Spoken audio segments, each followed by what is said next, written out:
Hey friends, welcome back to my channel स्त्रीफल। और आज मैं आपसे बहुत दिनों के बाद मिल रही हूँ। आपके बहुत सारे कमेंट आ रहे थे कि दी एटलीस्ट 1 मिनट का कोई शॉर्ट वीडियो तो डाल दीजिए, बहुत दिन हो गए आपने कुछ भी अपलोड नहीं किया है। तो ट्रस्ट में, जितना आप मुझे मिस कर रहे थे ना, उससे ज़्यादा मैं आपको मिस कर रही थी। मुझे खुद लग रहा था कि कब मैं यूट्यूब पे जल्दी से कोई वीडियो अपलोड करूँ, क्योंकि आप जब ऐसे प्यारे प्यारे कमेंट्स करते हैं तो पढ़ने में इतना अच्छा लगता है और एक कनेक्टिविटी मुझे फील होती है। और आपको तो पता ही है कि मैं 30 नवंबर को ही नवादा आ गई थी और इसके बाद मुझे एग्ज़ाम के लिए प्रिपेयर करना था, क्योंकि ज़्यादा टाइम था नहीं, बहुत कुछ रिवीजन करना था। इस वजह से मुझे टाइम नहीं मिल पाया कि मैं कोई वीडियो अपलोड करूँ। लेकिन हाँ, अब एग्ज़ाम जो है वो ख़त्म हो गया है। अब मैं थोड़ा फ्री हो गई हूँ, तो मैंने सोचा कि क्यों ना आपके लिए एक वीडियो बनाया जाए और आपसे थोड़ी बातें की जाए। तो चलिए, अब मैं बात करती हूँ एग्ज़ाम की। तो सबसे पहले जब मैं एग्ज़ाम सेंटर पे गई ना, तो मैं अपने बहुत सारे सब्सक्राइबर से मिली। लगभग 10 से 15 लोगों ने मुझे पहचान लिया। और ताज्जुब की बात है कि किसी से भी मिलके ये फील नहीं हुआ कि मैं उनसे पहली बार मिल रही हूँ। मुझे लगा था कि अच्छा, इनको तो मैं बहुत दिनों से जानती हूँ, मतलब इस लेवल का कनेक्शन मुझे फील हुआ। और कुछ सब्सक्राइबर्स ऐसे थे जो एग्जाम में जस्ट मेरे आगे बैठे थे और कुछ जस्ट मेरे पीछे बैठे थे, तो उनसे तो मैंने 1.5-2 घंटे की बात की, क्योंकि एग्जामिनेशन हॉल में जाने के बाद आपके पास 1 से 1.5 घंटा रहता है बात करने के लिए। तो हमने बहुत सारी बातें की और मतलब इतना अच्छा कनेक्शन उनसे हो गया ना कि मुझे लगा कि मतलब मैं उनको बहुत दिनों से जानती हूँ। और आपको पता है, मेरी आदत ही ऐसी है, जो लोग मुझे जैसा बात करते हैं ना, मैं वैसी बन जाती हूँ। लाइक अगर कोई स्टूडेंट ओरिएंटेड है, मतलब एग्जाम की बात कर रहा है और या फिर आपके पेपर की बात कर रहा है, तो मैं उनसे वैसा बात करूंगी। कोई फैमिली मैटर बात कर रहा है तो मैं वैसा बात कर लूंगी। तो ये मेरी क्वालिटी है। खैर, और आप मुझसे बहुत लोग ये भी पूछ रहे थे कि दी आपका एग्जाम कैसा गया। तो आपको मेरी स्माइल देख के पता चल ही रहा होगा कि मेरा एग्जाम कैसा गया है। और बहुत लोग ये पूछ रहे थे कि दी अपनी मार्क्स बताइए।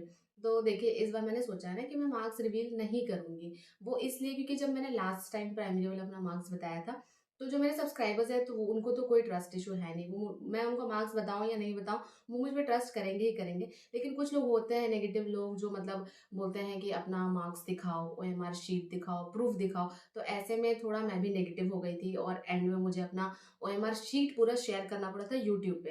तो अब मैं नहीं चाहती कि मैं अपने साथ ऐसा कुछ करूं, क्योंकि जब कोई ऐसे नेगेटिव कमेंट करता है ना, तो कहीं ना कहीं माइंड में आप भी नेगेटिव हो जाते हैं। और मैं वो नेगेटिव होना नहीं चाहती, क्योंकि अभी ये जो फीलिंग है ना एग्जाम खत्म करने के बाद, इसको मैं थोड़ा एंजॉय करना चाहती हूँ।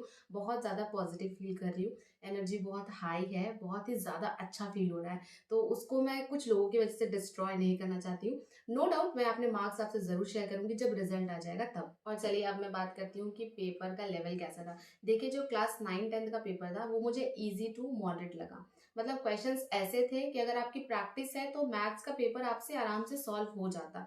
नो डाउट कि थोड़ा सा टाइम मतलब कम लग रहा होगा सारे स्टूडेंट्स को, क्योंकि 80 क्वेश्चन मैथ्स के भी थे, फिर आपका जो 40 नंबर वाला पार्ट होता है जनरल स्टडीज का, उसमें भी मैथ्स था। तो मैथ्स बनाने में थोड़ा सा ना टाइम टेकिंग होता है। तो वैसे में सिली सिली मिस्टेक्स मुझे लगता है कि सभी स्टूडेंट्स के हुए होंगे, क्योंकि मेरा भी एक दो बहुत ही सिली सिली मिस्टेक हुआ था क्वेश्चन में। तो बाद में अफसोस भी लग रहा था, लेकिन फिर मुझे लगा कि चलो ठीक है, ये सब मैनेज है, उतना क्या है।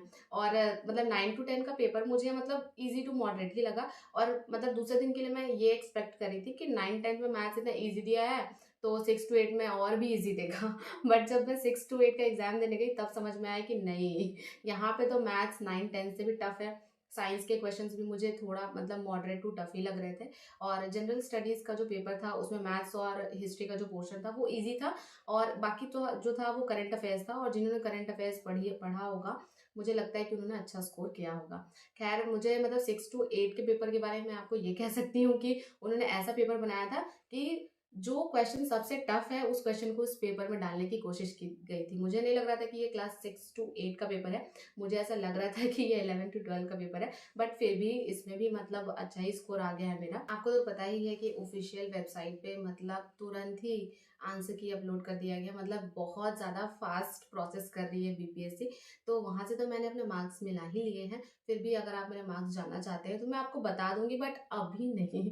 अभी थोड़ा एंजॉय करना चाहती हूँ, क्योंकि कुछ लोग हैं ना जो नेगेटिव लोग एकदम से एकदम हावी हो जाते हैं आके, कहते हैं प्रूफ दिखाओ प्रूफ दिखाओ। तो अभी मैं ये सब नहीं चाहती हूँ अपनी लाइफ में।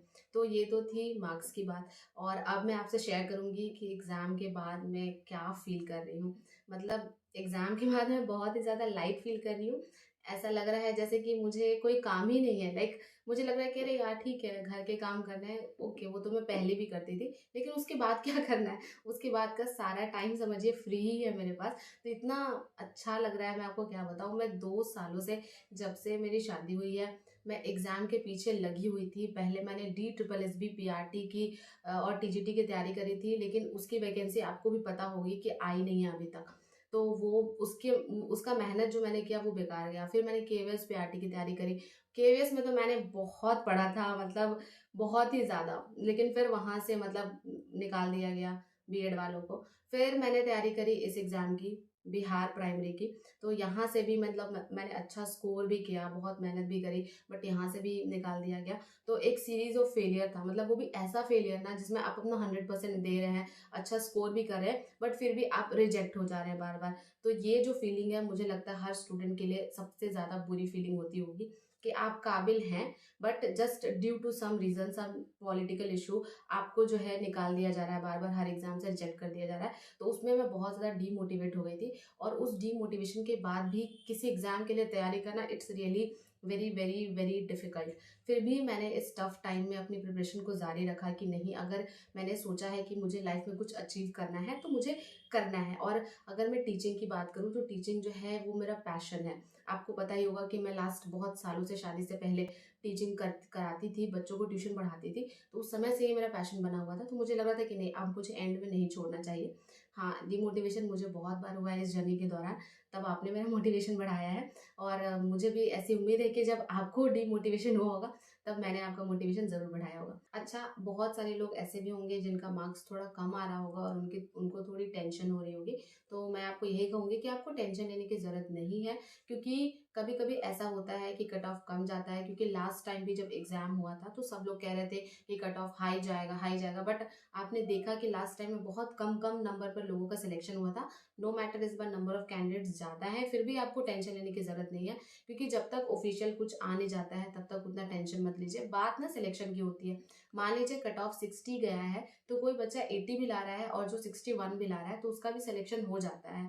तो मैटर जो है यहाँ पे सिलेक्शन करता है, ये मैटर नहीं करता है कि आप कितने ज़्यादा नंबर ला रहे हैं। तो जिस हिसाब से बीपीएससी काम करी, जैसे कल रात में ही आंसर की रिलीज कर दिया गया था, तो मुझे ऐसा लगता है कि रिजल्ट भी बहुत जल्दी रिलीज कर दिया जाएगा। तो इसलिए टेंशन मत लीजिए। आपने 2 महीने से बहुत ज़्यादा पढ़ाई करी है, तो अभी थोड़ा सा माइंड को रिलैक्स कीजिए। 1-2 हफ्ता रुक जाइए, रिजल्ट पता चल ही जाएगा। क्योंकि परेशान होने से ना, मुझे लगता है कि कोई बेनिफिट नहीं होता है। आप खुद को बार बार परेशान करेंगे, रिजल्ट जो आना होगा वो आएगा ही, और क्या पता कि आपका रिजल्ट उसमें आ जाए। तो इसीलिए पहले से ना ज़्यादा नेगेटिव वाइब्रेशन मत दीजिए, मैं तो यही कहूँगी। और अगर आप पूछेंगे कि सेफ स्कोर कितना हो सकता है, तो मुझे ऐसा लगता है कि मैथ्स में 9 to 10 के लिए जिसने 80 प्लस स्कोर किया है, उसका सेफ स्कोर होगा। मतलब ये कट ऑफ नहीं है, ये सेफ स्कोर है कि अगर आपने 80 से लेके 85 तक भी मार्क्स स्कोर किया है, तो आप कंफर्म है कि आपका उसमें हो जाएगा। और बाकी आगे क्या मार्क्स जाता है कट ऑफ, ये तो पता चल ही जाएगा। तो खैर, ये तो थी मार्क्स की बात। और आप में से बहुत लोग ये भी कह रहे थे कि दी आप शादी का ब्लॉग कब डालोगे। तो आपको पता है, जो वीडियो मैंने शादी में शूट किया उसको तो मैंने अभी तसल्ली से बैठ कर देखा भी नहीं है, क्योंकि आने के बाद ना मैं केवल एग्जाम एग्जाम एग्जाम की तैयारी कर रही थी। जो कपड़े जैसे ही लेकर गई थी ना, अभी तक उस रूम में वैसे ही रखे हुए हैं, तो वो सब मुझे बहुत कुछ करना है। लेकिन हाँ, शादी का ब्लॉग आपके लिए कल जरूर डालूंगी। उस ब्लॉग को जरूर वॉच कीजिएगा, आपको बहुत मजा आएगा। तो बस इस वीडियो को मैं यहीं पर खत्म करती हूँ। और कैसा रहा आपका एग्जाम एक्सपीरियंस, मुझे कमेंट करके जरूर बताइएगा। तब तक के लिए bye bye and take care, अपना ध्यान रखिएगा। मिलते हैं नेक्स्ट व्लॉग में।